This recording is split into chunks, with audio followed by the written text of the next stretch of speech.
chestnuts roasting on an open fire, Jack Frost nipping at your nose. Hello, and a very Merry Christmas to you all. And welcome to a Caine Christmas Kitchen, as this programme is imaginatively entitled. An hour spent chatting with various people about one of the best things about Christmas in my book, after, of course, family and friends, namely Christmas food. Later on, I'll be heading down the happiest of memory lanes, in the kitchen at home making Christmas pudding with my mum, as I did for so many years, using a recipe we reckon was at least 100 years old. Then having a wonderful night at a Polish Christmas food table with some wonderful friends. And then heading down to the Manx Radio kitchen itself, making splendidly Christmassy, boozy clementines with our own Mark Tiley. But first off, I invited food historian and author of the marvellous book published this year, Ham and Eggs and Turtle Soup. Check it out if you haven't seen it. Sue King, the food historian. Not into the kitchen, but I invited her into the Manx Radio studio to chat about all things Christmassy and foodie. And happily, she did bring a little bit of food with her. What does she like about festive food? To kids from 1 to 92. It's all the wonderful, the poultry, the meat, the vegetables, the fruits. It's just the way everything's displayed in the shops. It's not so much the foods themselves. It's the way everybody seems to go to town with special recipes and the way that food comes on the television. You know, there's all these marvellous sort of programmes that tell you all of the menus that you can drum up at Christmas. So yeah, you just can't help yourself. It's just and you know, sausage rolls for breakfast and chocolate for breakfast. Why not? I'm always fascinated that it's the one time of the year, isn't it, that people, if they don't eat a nut the rest of the year, they'll probably either have a walnut or a chestnut, yes, or a hazelnut over the festive period. Yes, and usually you don't have the nutcrackers in the house, do you? So you buy these nets full of the nuts in the shells, then you get them home and you've no idea how to actually get into them. I do wonder whether some of them go through the festive season entirely as decoration. Yes, I'm sure they do, yes. Although, you see, I quite enjoy, I have bought some walnuts already, and I quite enjoy, I do have a nutcracker lurking around, and I quite enjoy, if you've got a little glass of sherry or something and you're having a relaxed evening, it does make a bit of a mess because it always fires bits of nutshell. Yeah, and hot chestnuts. I mean, to me, they're synonymous with Christmas. And I think the smell of hot chestnuts, particularly if they're sold out on the street and it's a freezing cold, you know, winter's day, there's nothing like a paper bag full of those hot steaming chestnuts, and they're just delicious. Yeah. Do we see those much on the Isle of Man over the years? Because I'm thinking, I've just been down in London recently, and you still see them now, the hot chestnut sellers lurking around the streets of London at this time of the year. Isle of Man, I don't know whether I've seen one. They had them at the Laxey Village Market last week, did Howard. They did. Excellent. Unfortunately, they'd all sold out by the time I got to it. But so it was lovely to see a revival of them. And I suppose the Isle of Man has always had a tradition, and obviously you detail this in your book, going back with foods. So there's some quirky bits and pieces. I know you were saying about one stage, obviously the big star for most people on the Christmas table will be the bird, be that goose or turkey. We might touch on that in a moment. But I know you mentioned something about poultry theft back in the day. Yes, well, particularly around the sort of late Victorian era, sort of early 20th century, when everybody bred their turkeys and chickens in their backyards, and you had to buy them fresh and then kill them yourselves and deal with them yourselves, because they weren't really sold in shops as we're lucky to have today. So around in the 1930s, there was a chap who got into trouble. He was a Douglas man. He got 3 months hard labour for stealing a goose from a shop window. Now, unfortunately for him, there just happened to be a policeman standing on the other side of the road at the time that he nicked the goose. Oh dear. So the policeman nabbed him straight away and arrested him. But it wasn't the only time that he had been done for poultry crime. He was also arrested for stealing a turkey. But on that occasion, he was seen walking down the street with the turkey's feet sticking out from the collar of his coat, and its head was dangling below his knees.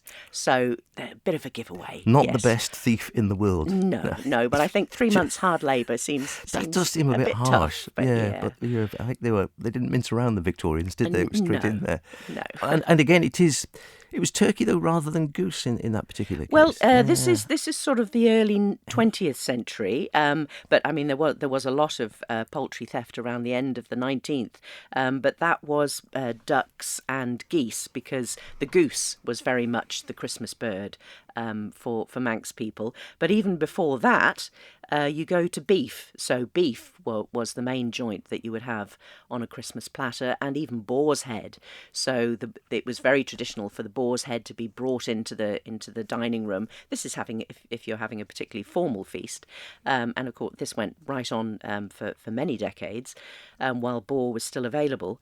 But you would have it piped into the room, and the boar's head is sitting there with an orange stuffed in its mouth, and it's all decorated in holly and whatever. Oh, I've seen that. Yeah. Yes, and even right up until the 1950s, you could get imported boar's head which came from Germany, and that was sold by local Manx butchers.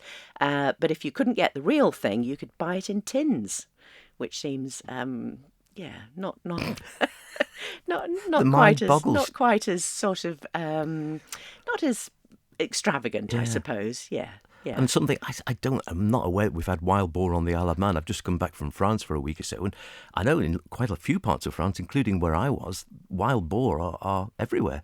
Of an evening, if you sort of go out into the country and they say, "Oh yes, just be careful if you're out walking at night, because the sanglier, the wild boar, are roaming around." I've yet to see one, but you can see evidence they've been around. Right. Well, yes, I don't think they've been on the Isle of Man for many hundreds of years, if they were even here at all. If ever. But you could certainly import them, yes. Yeah. And the turkey, I suppose, was an American influence, so we again, the Manx would have been goose for a long time until turkey started sort of rearing its ugly head. Yeah, although turkey did arrive here earlier than I thought. It was here in the Victorian era. Turkey was quite popular, and they were bred on the island. And they would be walked to market. That's how they did it with the turkeys. And goose, most Manx country folk would have had a goose in their backyard, particularly the crofters. Yeah, they would have at least one goose, and that gave rise to the phrase stubble goose, because that was their job, was to clear up all the stubble after the harvest. So then they'd be nice and plump for Christmas. Perfect. You a turkey or a goose woman or a duck or none of the above? I'm afraid I'm chicken. Chicken? Yes. Oh, yes. That's radical. Yes, I know. I'm not a big fan of turkey. Is that just flavour for ease or? I'm just not a big fan of turkey. No. Have you ever tried goose? 'Cause I know you. Yes, I have had a goose. Yes, I think it was a Delia Smith recipe that I cooked many moons ago, and I did it with cognac and prunes, and I have to say it was absolutely delicious. You know what? But I've seen that. there's not I've much- never cooked it. I've seen it. I've seen it I in would Queen recommend Delia. it. I would recommend it, Howard. But because there isn't that much flesh on a goose, it's very fatty meat, and the cavity is very big. So you might end up with a big goose, but there's not much flesh, so you have to watch out what size you're getting. And of course, again, being the festive time of year, it is, people like to sort of excess, I suppose, is the word, isn't it? People, maybe they drink too much, they eat too much, and we also have these weird and wonderful things. And I'm thinking now in current times, either if you've got money to spend, then old Heston Blumenthal will give you a Christmas pudding, possibly with a live animal inside it, or goodness knows, stuffed with oranges and bananas and goodness knows what else. Or on the cheaper end of the scale, you can go to various supermarkets and buy crisps which are flavoured with, I don't know, Prosecco and Iberico ham or something weird. I mean, these weird combinations. But I guess this idea of unusual foods is nothing new. No, it's definitely not. And in fact, in the 1920s, and I think this was a reaction to the austerity of the First World War, in the 1920s there was a nationwide trend for what they called freak dinners, and that was the actual term that they gave them. And it was particularly popular around Christmas time. So instead of serving a traditional Christmas dinner with your starter and your main course and your pudding, there would be all of these ideas of doing things a bit differently. So you might have a menu that actually started backwards. So you would start with your coffee and liqueurs, then you'd have your pudding, then you would have your roast joint, your turkey or whatever you're having.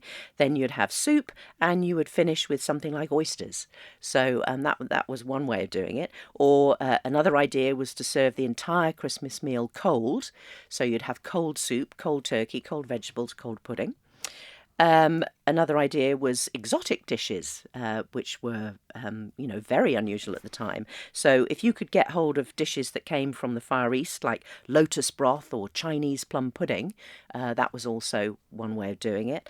And the one that I particularly like the idea of, although it would be very messy, is eating without cutlery.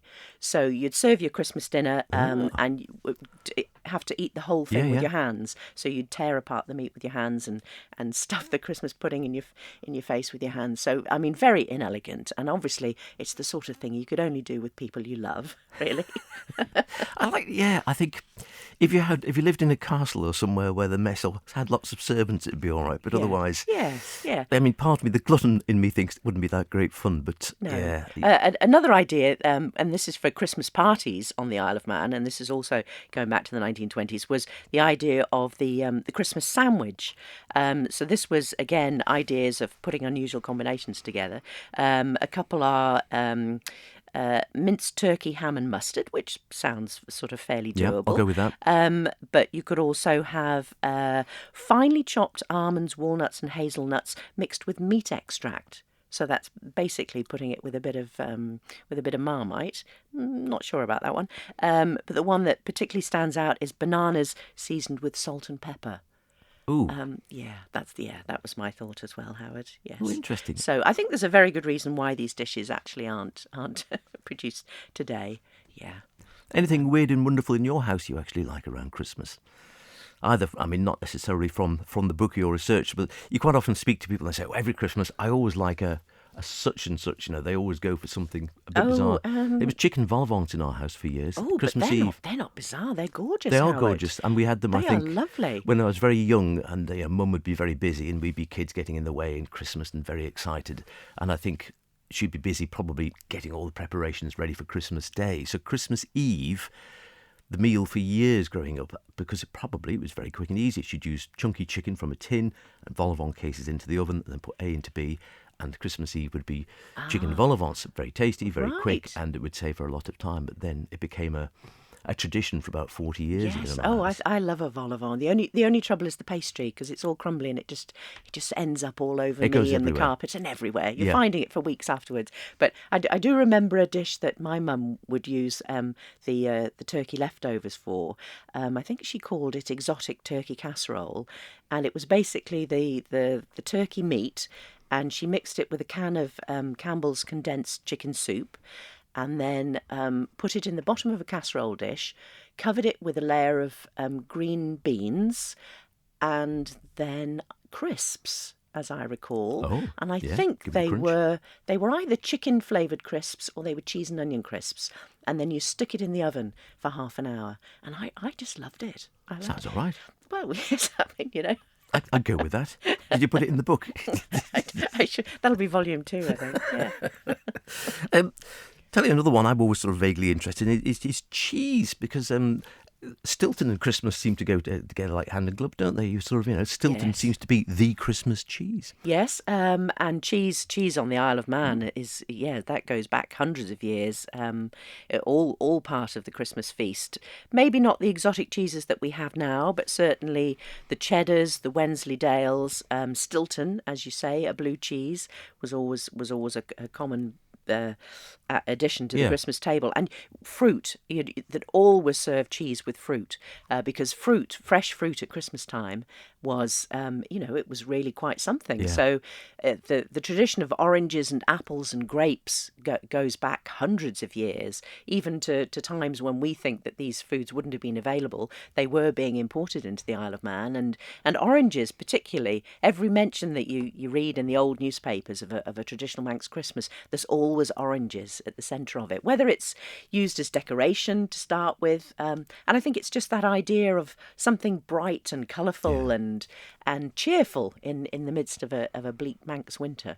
And to this day, I confess, when I was a child, we always used to have you'd have your Christmas stocking or your sack or whatever, pillowcase, whatever it might be. We'd always have an orange at the bottom of it. Yes. And even now, if I swap something with my wife, we'll have a little stocking, orange down the bottom. Yes, I remember that. And I remember what a treat it was. I'm of a certain age where that was the main the main thing you looked for at Christmas. And it's interesting, again, you just mentioned the cheese and fruit idea, because I was going to say that. It always seems quite northern. In my house, and I know a few others, but it's a Marmite thing, cheese with Christmas cake or mince pies. I think I am pulling a bit of a face at that one, Howard. It's not one that's no. I might try it. I guess, again, we were saying the 20s, before after that you get into the war years, I suppose. And again, I've sort of watched back and seen bits and pieces. And of course, Christmas happened during the war. It wasn't the same for most families, but during times when, not times of plenty, but people would improvise, I suppose, one way or another. Oh, yes. And because of rationing, of course, in the Second World War, there was things that you just couldn't get that were quite important in Christmas recipes. The basics like sugar and butter and eggs, so you had to work out how to make your Christmas pudding or your mincemeat or your Christmas cake without those ingredients. And I've even got a recipe from the Manx newspapers in 1928 for mock turkey. So if you couldn't afford a turkey, you actually got a breast of mutton, which would have been quite sort of commonly available then. So you get the mutton, you lay it out on a board, you spread it with your stuffing, roll it up, tie it with string, and then cook it in the oven, probably for a good long time to make the mutton nice and tender. And you'd serve it with sprouts and mashed potatoes. And then if you wanted a mince pie afterwards, you could make a lemon mincemeat, which dispensed with the need for sugar, but it used lots of currants, lots of chopped apple, lots of candied peel, and lemons, which you cook the lemons in boiling water until they're soft and pulpy, and then you add them to the mixture, and it just gives them that little sort of bit of an edge as well. That sounds rather nice, actually. Yeah, and that was if you couldn't afford alcohol, because normally you'd pop some brandy or something in your mincemeat, but using the lemons, and it helped with the preservation, because it allowed your mincemeat to I'd try that. That actually sounds rather good, doesn't it? I'll give you the recipe, Howard. And I've got a nice recipe here for this is 1942, so this is sort of right in the middle of the Second World War, and this was for economical Christmas cake. The recipe was devised by the Manx Technical College for Women, and they put together a mixture of soya flour, dried eggs, prunes, grated beetroot, grated carrot, dates, raisins and almond essence. And you mixed all that together, stuck it in the oven for a couple of hours, and then when it came out, you covered it with mock marzipan, which was made with soya flour, margarine, sugar and almond essence. So I don't know... I don't know what it would taste like. A bit like a carrot cake, I suppose, because there's a lot of carrot in there. So it was probably palatable, but it wouldn't certainly be like the Christmas cake that we know today. No, which is very rich. But as you say, you've got to make do and mend with these things, haven't you? And sort of do whatever you can. And it is interesting going back to some of these wartime recipes. Again, I've sort of tried a little bit here and there, and I've spoken to a few people, and there seems to be powdered egg always comes up, which people generally didn't like powdered egg. It seems to be sort of frowned upon somewhat. But some recipes were actually rather tasty, they weren't at all bad. Yeah. Well, I've got an eggless plum pudding. If anybody, particularly vegans these days, you could try the old eggless plum pudding, which was made with carrots and potatoes. Unfortunately, I'm saying it's vegan, but I've just spotted that it's got beef suet in it. Oh. So scrub that idea. Well, you could maybe substitute something for yes, that. the vegetarian suet. But if anybody's after a recipe for plum pudding made with carrots and potatoes, just give me a bell. And on the pudding front, that is another one which I find divides people. And I always make a pudding, always have done with my mum, with my wife and whatever now.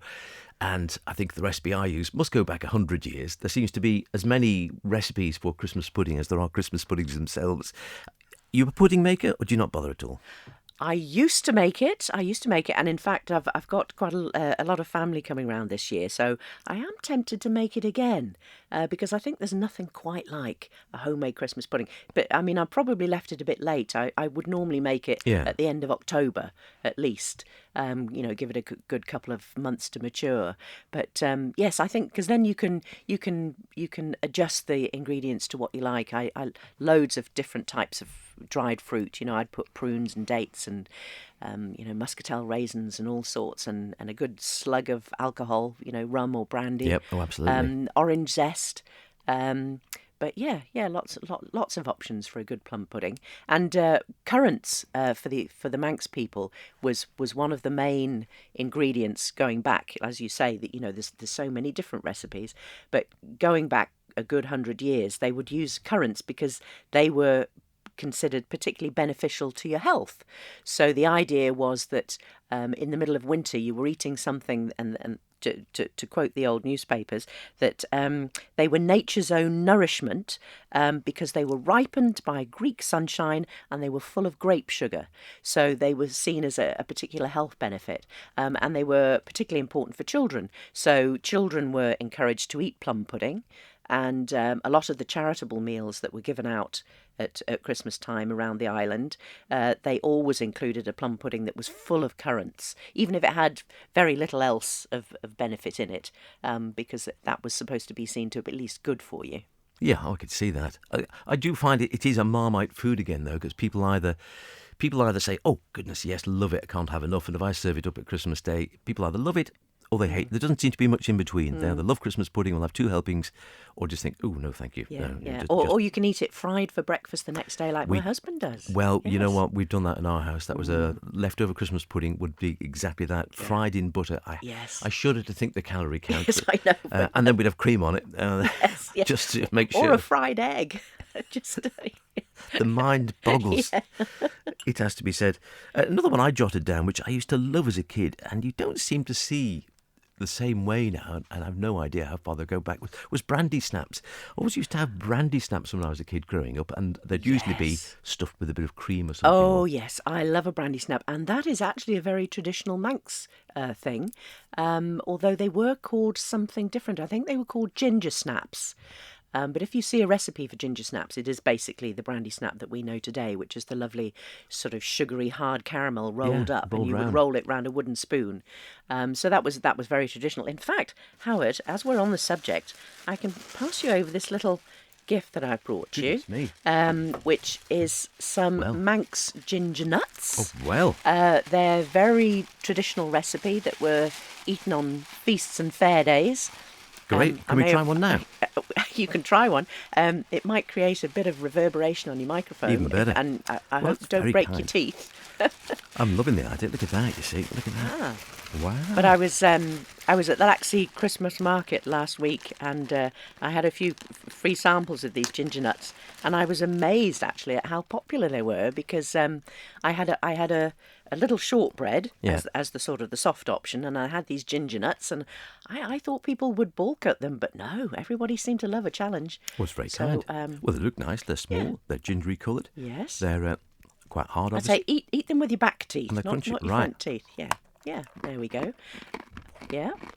And they are crunchy.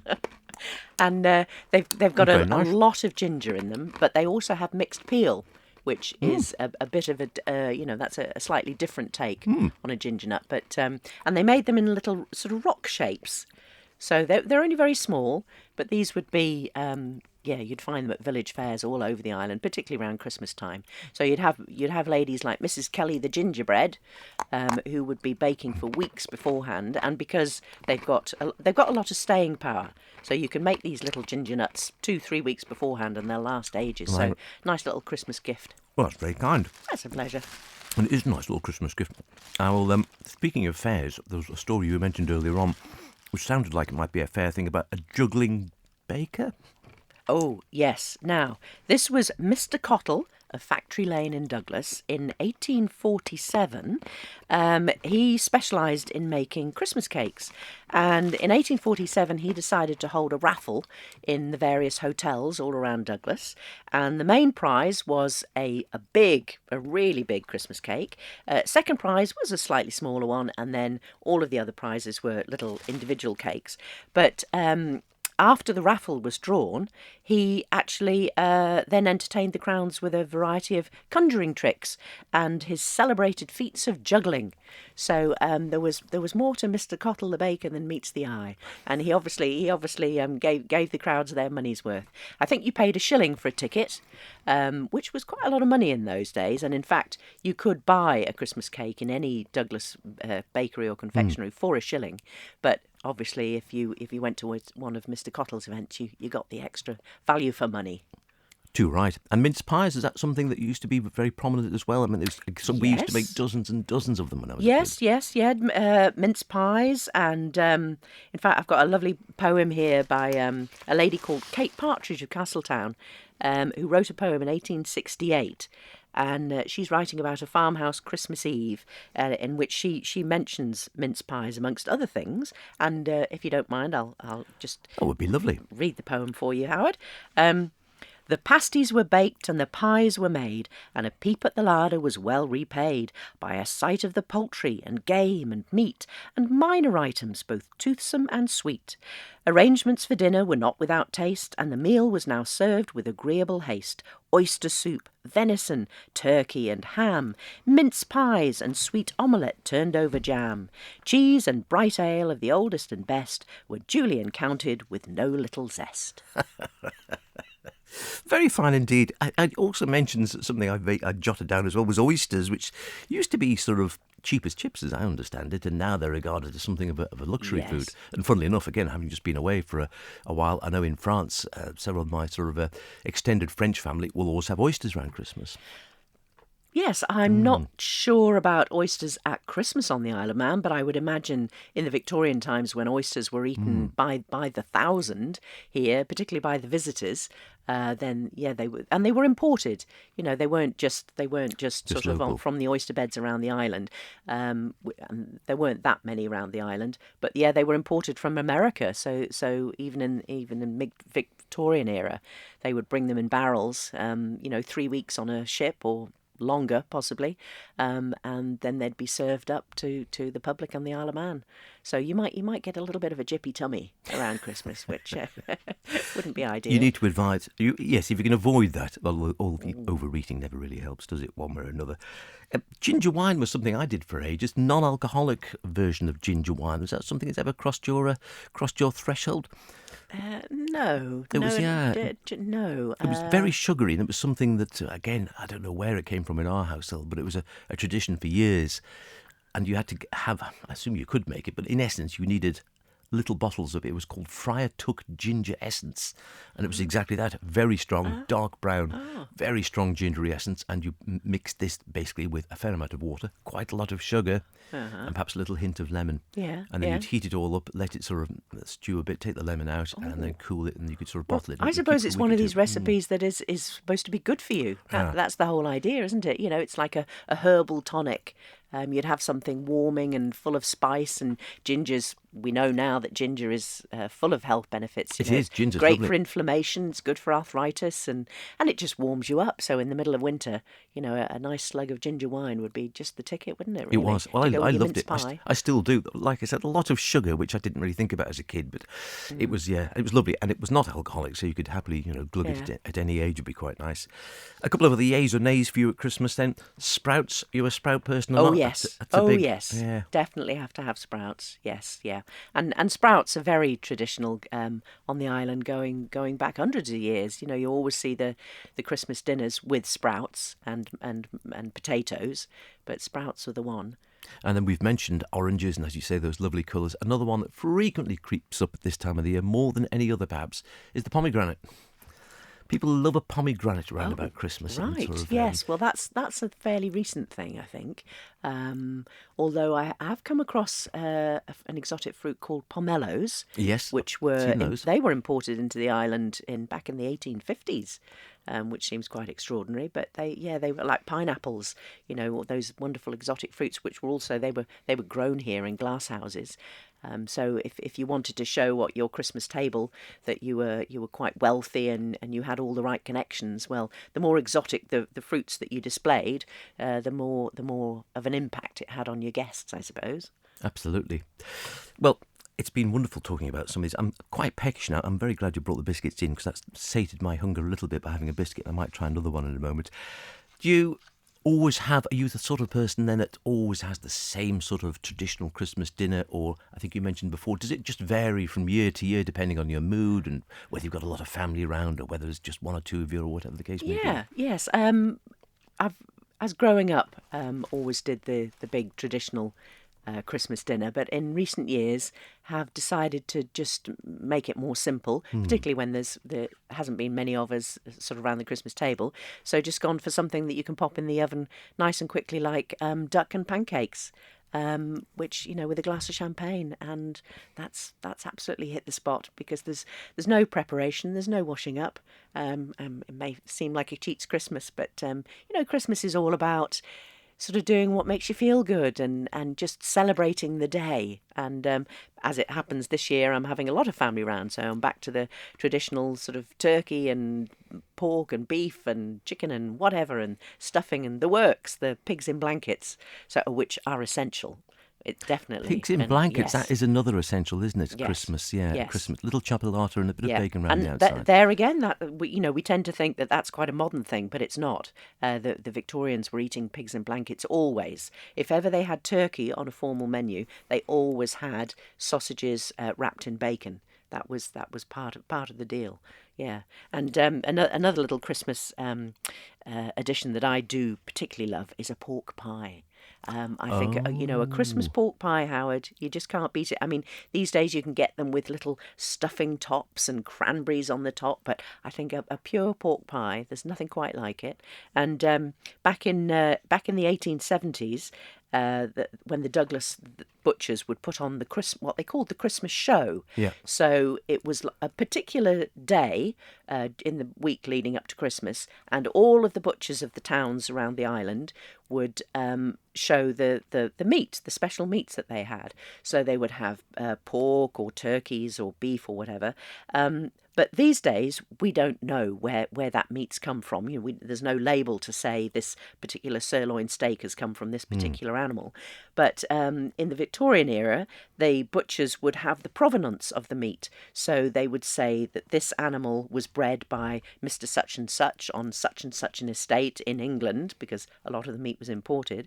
And then they would say that it was reared by so-and-so, it was fed by so-and-so, and it's a particular breed, it's a particular weight. So as people went around the Christmas show and looked in the butcher's windows, they knew exactly what they were buying. And just going back to pork pies, there was a monster pork pie, which was on show in Douglas in 1877. Now you mentioned this, yes, the giant pork pie. Yeah, the giant pork pie, and the crowds flocked to see this pork pie. Who wouldn't? And no wonder, because apparently it was filled with 60 pounds of meat. It weighed a total of 84 pounds, because I guess it was made with the hot water crust pastry. And it was 60 inches or 5 feet in circumference. So it would have taken up pretty much the whole window. Unfortunately, I have no idea what happened to the pie. Yes, did exactly. they carve it up and sell it as in slices, or did they auction it off? I don't know. You like to think either someone ate it or they gave it to the needy or something, Yes. rather than just sitting there. And also the logistics of making it. You need a big oven. Yes, you would definitely need a big oven. Yeah. Wonderful. There's some fantastic stories there. You can find more, of course, in Sue's book as well. If you're interested in the history of food in dining establishments through the ages, then yes, if you haven't got a Christmas copy of Ham and Eggs and Turtle Soup, then perhaps you should try one. And I know you're online as well. Do you blog about your foodie interests and things as well? I don't. I have an Instagram page with the strange title of Obercludi, which is Manx for patchwork, because I do a bit of this and a bit of that. So. But I have also an Instagram page for the Manx History Foodie. Yes, the Manx History Foodie is my Instagram page, and yes, I post snippets from the book and snippets from the old newspapers and some wonderful old recipes and menus that I've found along the way, and perhaps some things from the old hotels on the Isle of Man, some pictures and dishes that have long gone. So it's just for anybody who's got a bit of an interest in food and the way we used to eat. Well, listen, it's been great fun talking to you today about all the joys of Christmas and Christmas foods as ever. And just talking about food is always a lovely thing to do. It has to be said, particularly at this time of the year, and particularly when you're gifted some lovely little ginger nuts as well.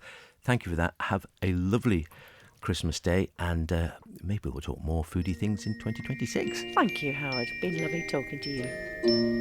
We wish you a Merry Christmas. We wish you a Merry Christmas. We wish you a Merry Christmas and a Happy New Year. Good tidings, good tidings, good tidings to you. Good tidings for Christmas and a Happy New Year.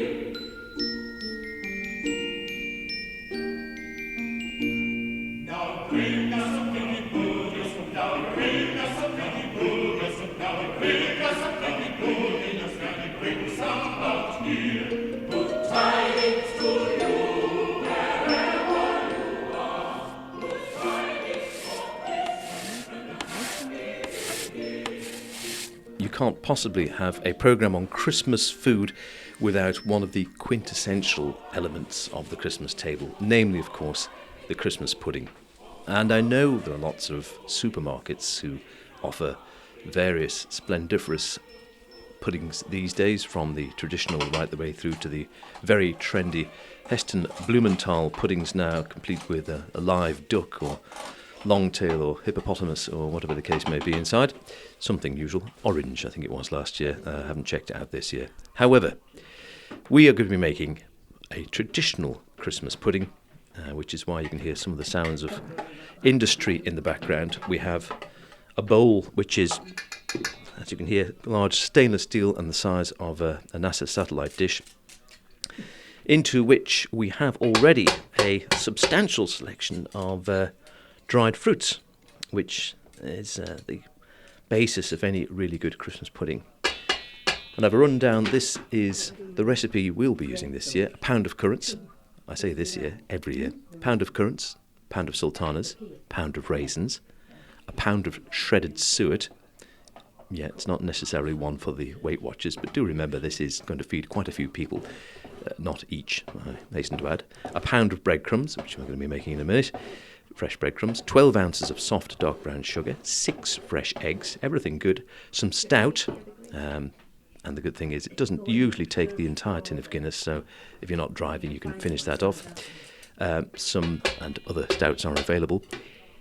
8 ounces of self-raising flour, a little bit of nutmeg, 1.5 teaspoons of mixed spice. I hope you're getting all this down. 2 lemons, juice and rind of, so you take that all outside with all those handy graters. A large cooking apple, which my assistant has been cheerfully chopping before and dropping on the floor for added roughage. 2 tablespoonfuls of treacle to give it that lovely unctuous dark gooiness and colour, and 6 ounces of mixed cut peel. Everything which is good, everything which is makes you think of Christmas, I guess, the best part of the year. And overseeing operations, as she has done for, well, all of my 50 years and a bit before that, is my mum, who's sitting there. Well, we lost? Nothing. Oh, great, over here. Hang on, just get that over here. That's a bit of kitchen operations. There we go. And there we go. Need a finer grater. A finer grating. Okay, this is the grating of the apple. So one apple's been chopped. We've got the fruit in the bowl. Apple's going in. Bit of lemon juice to stop it going too brown, but it doesn't really matter because it's all going to be cooked up in any case. I'm going to get on with the breadcrumbs in a moment. Just before I check with my mum to say, this recipe was your mum's recipe. Yes, my mother's recipe. So I don't know how many years old it is. I've been using it in various quantities according to the number of people we've got for years, well, all my married life. And all my lifetime, all your married life. So we've certainly had the same pudding for 60 odd years. Yeah, that's it. Incredible, really. And this recipe could well go back then to, well, maybe it was your mum had it when she was a little girl, I wonder. Could go back 100 years. Could do from grandmother. Yeah. Very well go from the grandmother. Because most of her recipes came from her mother. So, but this one has got to feed it 18, so yeah, exactly. Hence the big bowl. Yeah. Most Christmas recipes are simple ones. Yeah. The simple ones are best. Straightforward, fruit and fat. But I just love the idea that this recipe goes back all my lifetime, all your lifetime, and possibly to when your mother was a little girl, so it could easily go back to the first part of the 20th century, perhaps even further if it came from her mother. And we've used the same one every year, and I have to tell you, if there's a better one to be had, I've not tasted it. It is superb. And if I don't get the breadcrumbs done, it's not going to get done. I think the secret is in boiling it for a very long time. Yeah. That's certainly what makes it the dark colour. And the Guinness. And, well, I don't put a lot of Guinness in. It's only enough Guinness in to moisture. Excellent. I'm not driving home then. That's good. That's the cook's perk on these things. You can get the slurp of Guinness afterwards if you could. And but boiling up, yeah, because we used to put it on. You'd put it on overnight, wouldn't you? On the Oh yes, I used to boil it all day, all night. In those boilers, and it would just bubble away, and it's just bubbling. a gentle. Yeah. Yes, if you've got a slow cooker that can take it, it's fair enough. You can leave it on all night or all day, the whole day. So. Perfect. I think this year we might be trying the Arga. Yes, that's an idea. Okay. Right, I better get these breadcrumbs done, so stand by. Breadcrumbs coming up. If I can find out how to work the food mixer. So here we go then. Bread in. And chocked away biffo.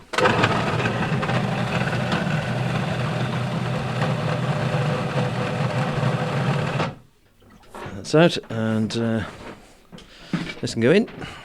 More bread. Lovely. It's fantastic. And this large satellite dish is rapidly filling up. We've got all the fruit in there now. We've got the suet. A Taurus best, but don't say I told you. Shredded suet, which goes in. The breadcrumb's gone in now. The peel's gone in, which my able assistant's been doing. Of 2 oranges, the lemon's gone in, and we're onto the wet stuff in a minute. Give it that lovely unctuous moistness.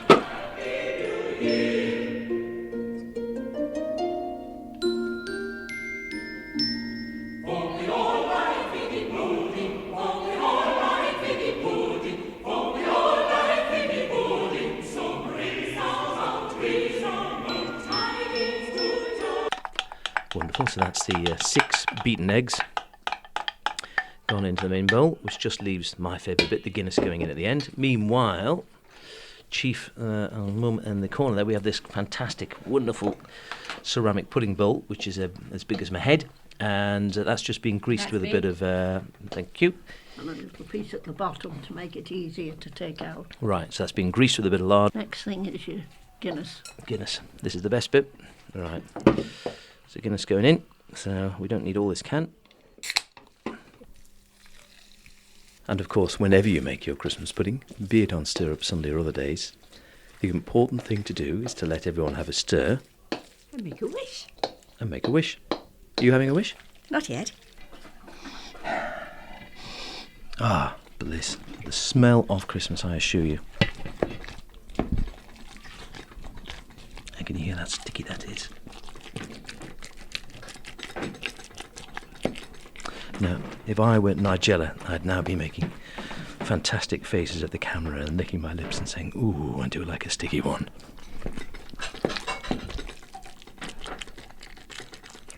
Okay, and, well, what have we had so far? We've had bun loaf, very Manx, of course. We've had our Christmas pudding, very traditional, and very traditional in our case with that 100-year-old recipe of plus of my mum's maybe.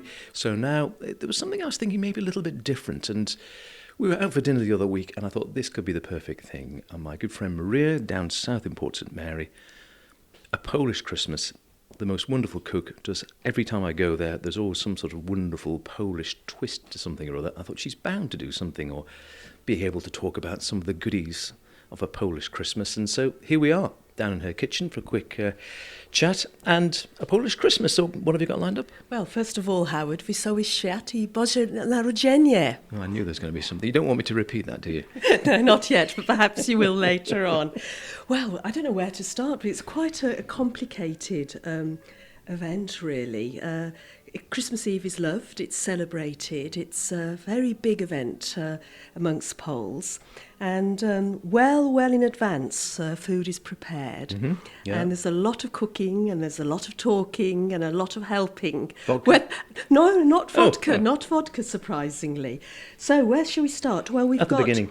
Christmas tree. Yep. Is traditionally decorated on Christmas Eve, and the Christmas tree is called the choinka. And children normally decorate it with help as and when needed. And then there's a lot of excitement that builds up during the day because we try to eat at the first star. And the first star is the job of the children to find and to spot.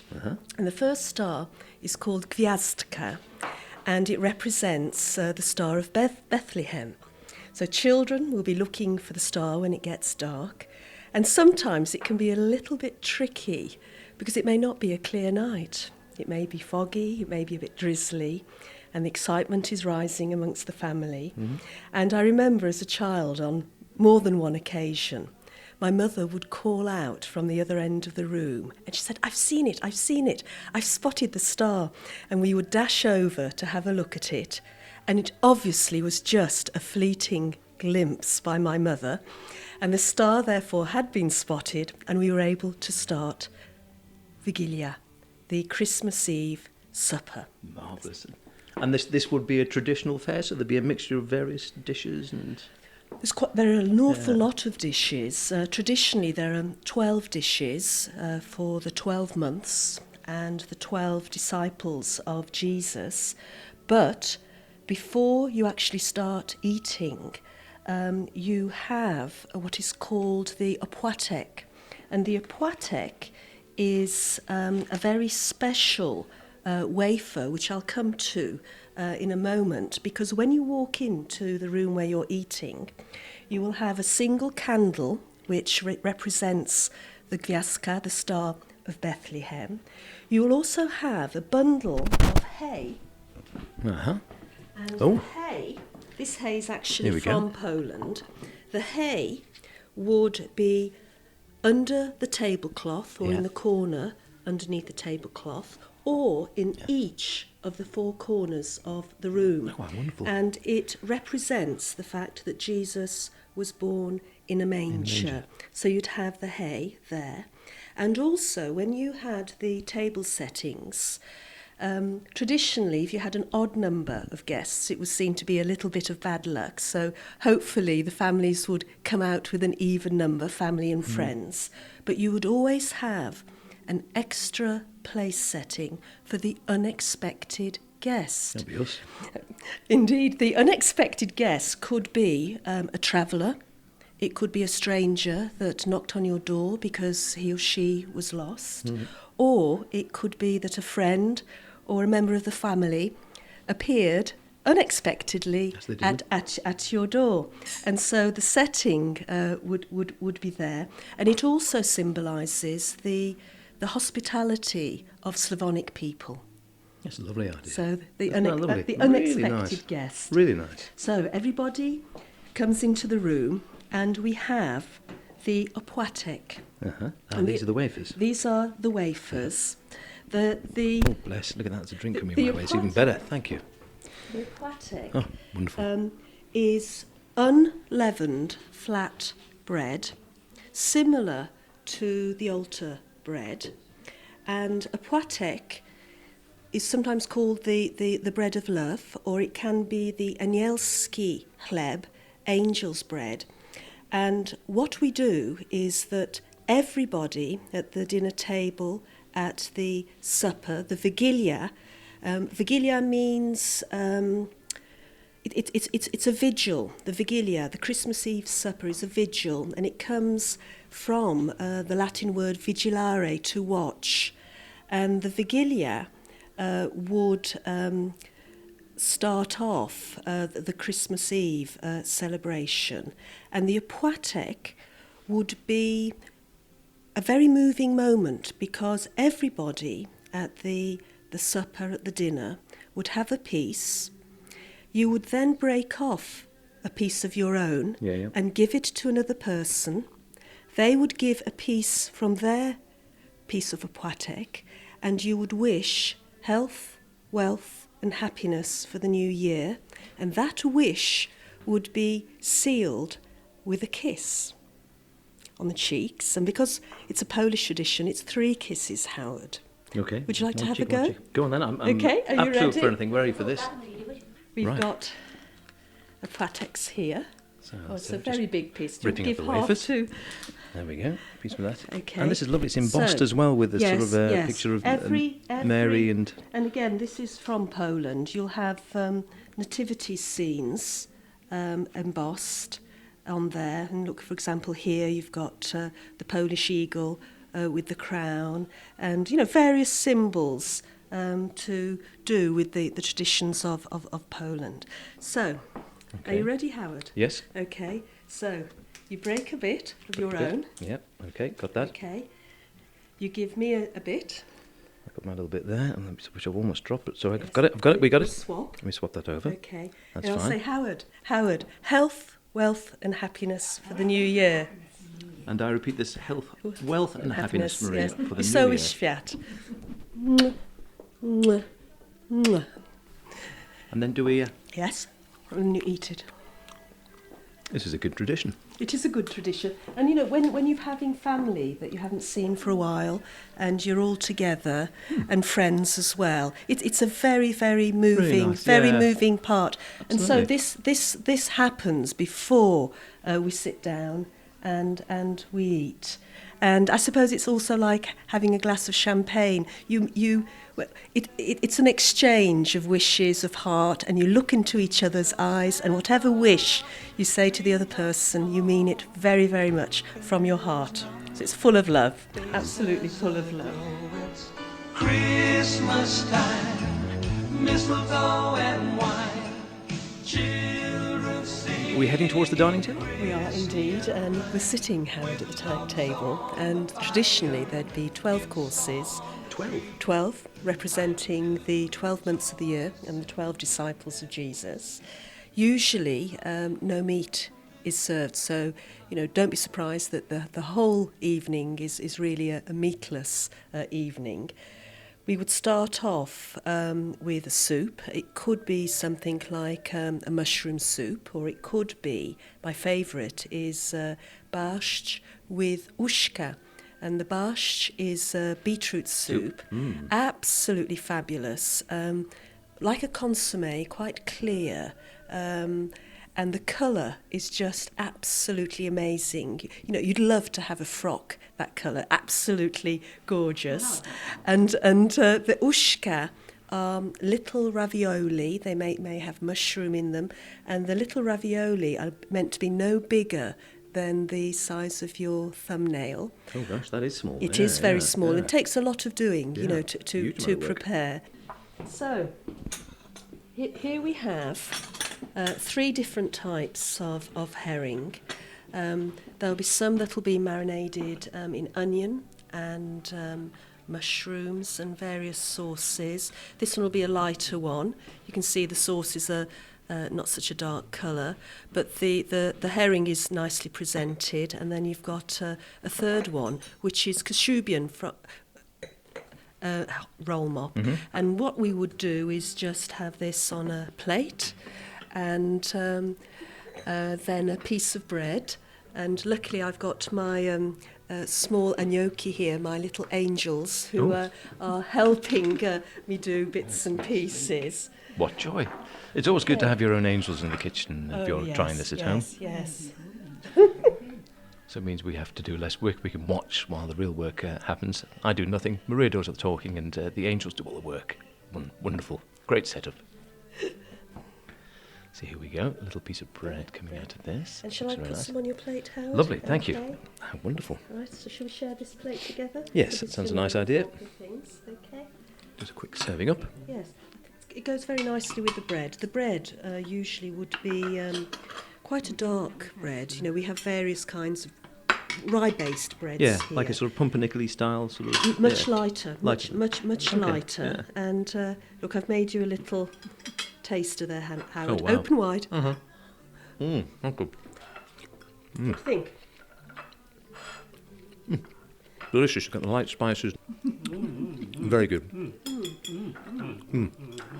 That's really nice, isn't it? Big flavour, isn't it? A lot of flavour. You can get the spices coming through. Soft taste of the herring at the back, which is you'd think it could be really quite strong, and it's not. It's really subtle, isn't it? Delicious. Delicious. In a cavern in the canyon, excavating for a mine, dwelt a miner, 49er, and his daughter Clementine. Oh my darling, oh my darling, oh my darling Clementine, you were lost and gone forever, dreadful sorry Clementine. Now you can hear clattering in the background, and this is because we've come down for a bit of an added extra to our look at some festive foodies, and this was by way of always look close to home first, you see, for some of these best ideas, and this is our very own Mr. Mark Tiley, who so happened to let it slip in conversation a while back that he had a little speciality he was knocking up for Christmas fare. Now he didn't say whether these were presents or this was something for domestic consumption, but it was the delicious idea, you can probably hear it gently in the background coming out, of clementines in Cointreau. How delicious and Christmassy does that sound? Clementines in Cointreau, oranges in an orange liqueur. And I can tell you they look every bit as attractive as they sound.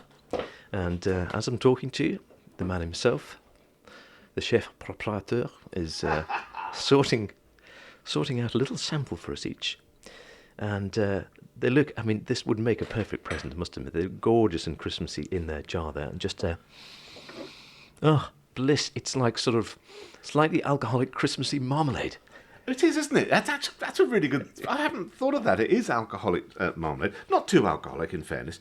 So I'll tell you how to do it. Yes, yeah, that would be fantastic. Well, it's best, really, to do this quite in advance of Christmas, because ideally, like most fruits soaked in syrup and alcohol, they do their best after about 3 months. So this lot's only had about 6 weeks, but it's still a going concern. Clementine's great. You need to put about 8 holes using a cocktail stick or something like that. Yeah.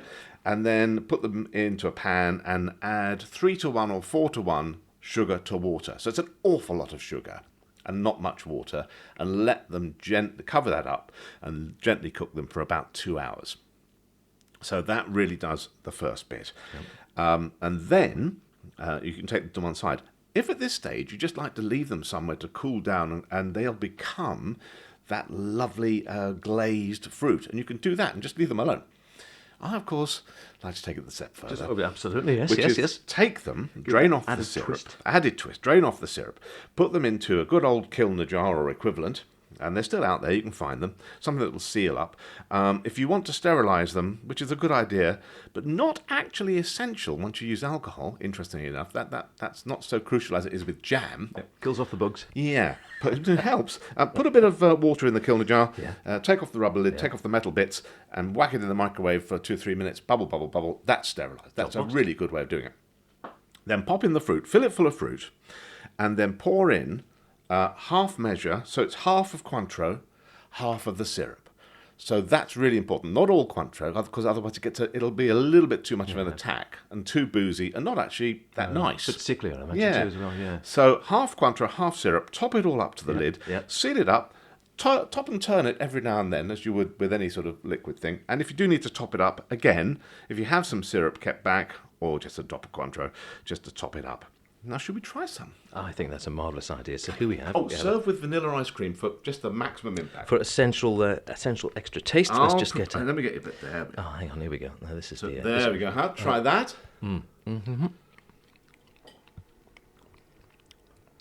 Absolutely. As good as it smells and looks. The hit of the vanilla ice cream, and you get that blast of orange, the sweetness from the clementine, and then you've got the because the skin's still on. Skin's still on. Yeah. But because you've got all that sugar and the Cointreau as well, it's not bitter as it can be if you just have it straight off the fruit as well. Yeah, I think if you left them, they'd just be candied peel. But when they put them in, but that just gives it a nice sort of slight little bit bitter back twist. All the sweetness up front, loads of oranginess, delicious. Happy Christmas. Merry Christmas to